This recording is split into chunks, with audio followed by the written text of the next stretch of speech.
Example 4 here talks about a mathematical model, and it says that it gives us a table of information, the year, and the number of alternative fueled cars that are on the road or that they've sold.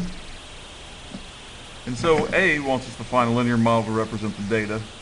B tells us to use this information to estimate how many cars there will be in 2009. And C wants to know how closely does our model fit the data. Well, I'm going to use what they call a linear regression feature. I'll write that here so you understand what I'm saying. Linear regression. And that is kind of what we're talking about here. So I turn my calculator on, and the first thing I'm going to do is I'm going to enter this data from the table into my calculator. So to do that, I go Stat, again Stat button, Edit. Then I have these tables L1 and L2. If you have numbers there, so if I had a number there that wasn't the data, all I do is arrow up to L1, hit clear, then enter, and the data is gone. Okay, so for our models, normally like a year, we won't enter 2001. We'll enter a number that represents 2001. So we're going to let 1 equal 2001. And so for 2001, I'll hit 1 and enter, 2 for 2002, 3 for 2003, and so on. So I hit the number, hit enter, I arrow over to L2.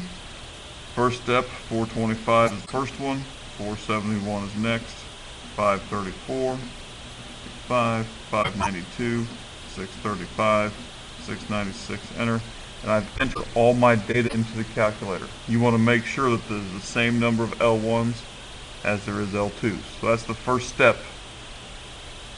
for finding the linear model. Now I'm going to go with the buttons Stat, Calc. Number 4 is linear regression, linreg. 4, enter.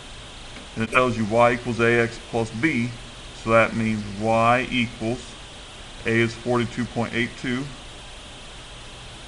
x, and then since b is positive, it's plus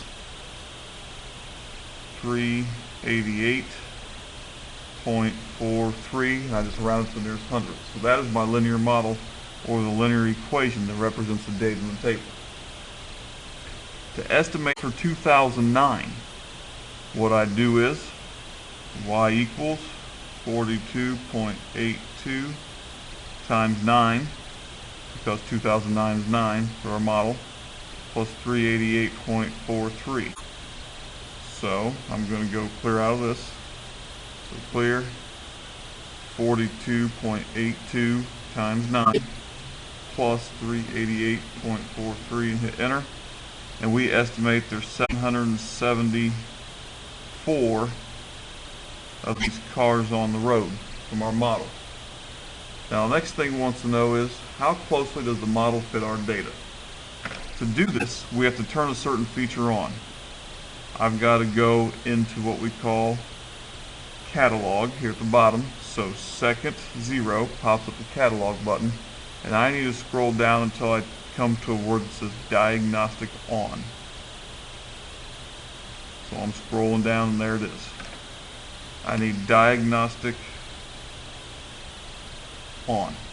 Hit enter and it shows diagnostic on. Hit enter again and it's done.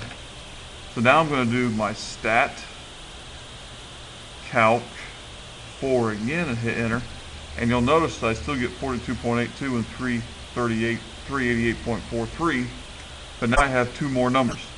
My how closely my model fits the data is that r squared value of 0.987. And so that means, yes, that's a good fit. What we have to know is, the closer this number is to 1, the better the model fits the data. So R's are between -1 and 1. If it's close to 1 or close to -1, it's good. So 1 is perfect. -1 is also perfect. It's just a perfect negative correlation. 1 is a perfect positive correlation. 0 is no correlation whatsoever. Anything in between, the closer it is to 1 or the closer it is to -1, the better the fit.